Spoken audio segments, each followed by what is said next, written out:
on High School Sports Desk, only on MSG Varsity, another Optimum exclusive.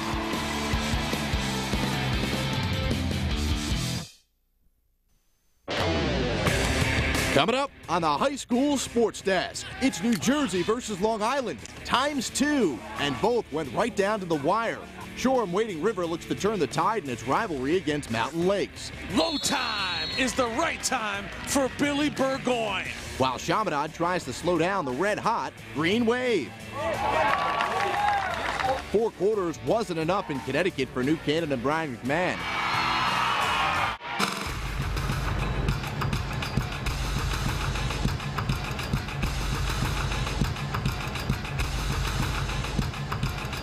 The Monday Desk is on the air. What's up, everyone? I'm Steve Gelbs. That's Jared Greenberg, and thanks for starting your week off with us. We got plenty going on today, including a little bit of track and field. I love that. That's right. That's your expertise, isn't it? Yeah, last year. The 44th annual Lax Games went down in White Plains. We'll have those highlights in 10 minutes from now. We get things going with state bragging rights on the line. New Jersey against Long Island. Networking is not only the key to success in the business world, but also in sports. Tom Rotanz and Tim Flynn met during a coaching convention in 2003. Their initial conversation sparked what many view as an unusual rivalry until you truly examine the factors. Rotanz and Shoreham-Wading River and Flynn and Mountain Lakes are 2 public schools with relatively small enrollment numbers. Both programs have had a tremendous amount of success on the field and have a great following within the community. This one got going with Senior Day celebrations. One of those seniors was Tom Rotanz's son. Mountain Lakes has won 6 of the first 7 battles between these 2 interstate rivals. Picked this one up in the 3rd quarter, tied at 2, not for long. Billy Burgoyne comes from X and scores. Tim Flynn told Mr. Gelbs in the sidelines that he had a plan coming out of the half, and that plan worked to perfection. Jeff Selnicker, that is a tough-nosed lacrosse player. Mountain Lakes led 4-2. They entered at a 10-3 record, unranked, and they were stunning MSG Varsity's 13th ranked team with 3 unanswered goals in the span of just over 2 minutes. That was Burgoyne, the senior's 3rd. It was 5-2. Shoreham-Wading River responded in a big way. Tim Rotanz, that's the coach's younger son. He's only a sophomore. That brings Shoreham-Wading River within 2. Now within 1, Rotanz across his body to tie the game. And Shoreham-Wading River was far from done, adjusting to everything that Tim Flynn and Mountain Lakes threw their way. Connor Trost gets the feed from Rotanz. It's 6-5 Shoreham-Wading River. Towards the end of the 3rd quarter, more of SWR. Tim Rotanz snags the errant pass and scores right before the buzzer. 5 unanswered following Mountain Lakes' 3 straight goals. So it was 7-5. And as we play in the 4th quarter, Andrew Portnoy spins and fires for Mountain Lakes. They were back within 1. Paul Kieran picks up the ground ball, the athletic jump move, and finds the back of the net for Shoreham-Wading River. So back to a 2-goal advantage for the home team.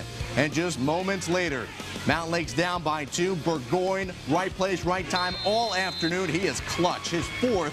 Mountain Lakes down by 1. Last chance with under 30 seconds to play. Here's Timmy LeBeau looking to free up that big shot that he has. LeBeau pushed off. Great defense by Warner once again. To the interior goes. Mountain Lakes living dangerously, and they threw it away. The pressure pulls of Shoreham-Wading River pays off.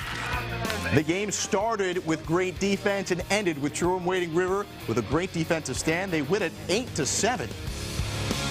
It's very special, you know, because he was my first and only coach that I've ever had, and we've been growing up watching the greats of Shoreham-Wading River play on this field. There's 2 state championships. There's a run of 7 straight counties, so it's good. It's finally our time, and to put the icing on the cake to our senior year on Senior Day. So. And it was a great game to watch on Lax Live Saturday afternoon on MSG Varsity. Just the 2nd time in the series against Mountain Lakes, Shoreham-Wading River wins. The first game 2 years ago. For the most part, these games haven't been close. Saturday marked the first 1-goal win by either side. With the playoffs approaching, this is a real quality win for SWR. And for more on how they got it done, let's check in with our Lax Live announcers, Jimmy Cavallo and Pat McCabe. All right, guys, thank you very much. It was senior day for Shore-Wading River with this 1-goal victory over Mountain Lakes, but it was the play of a sophomore that has captured everybody's attention. Timmy Rotanz leads Long Island in scoring for a reason. This kid can play. No, there's no doubt he understands how to play. He made some really nice decisions today. What he's able to do is just step into some really good spots. Coach Rotanz, his dad, what he's done is prepared a group of kids really nicely to play the game. They do things right, and very often it ends up in the hands of Timmy Rotanz, and he knows just what to do with it when he gets it. So Rotanz continues to rock and roll. On Friday night, he had a 7-point game, and just 17 hours later in this game, a 6-point game. 13 points in 17 hours. Sounds like your work, McCabe. Those are seasons for some players, okay? And this kid did it within a 24-hour period against two pretty good teams. What we saw today against the Mountain Lakes team that really knows how to play the game, he put himself in terrific positions to make plays. His teammates found him, and he made them happy about that. 7 straight years these two teams have played. Only the second time Shore-Wading River has beaten Mountain Lakes. The Lakers are tough to beat. We kick it back to you. Certainly an understatement. Thanks so much, fellas. That is Pat McCabe of Elmont fame and, of course, Syracuse fame. Any truth to the rumor you asked for an autograph before the game, Steve? He gave it to me. New Jersey and Long Island Lax fans, if you missed it live on Saturday afternoon, check out the encore presentation. It's Mountain Lakes against 13th Shore-Wading River. It airs as soon as we're done on the high school sports desk. It's tonight in our New Jersey and Long Island regions.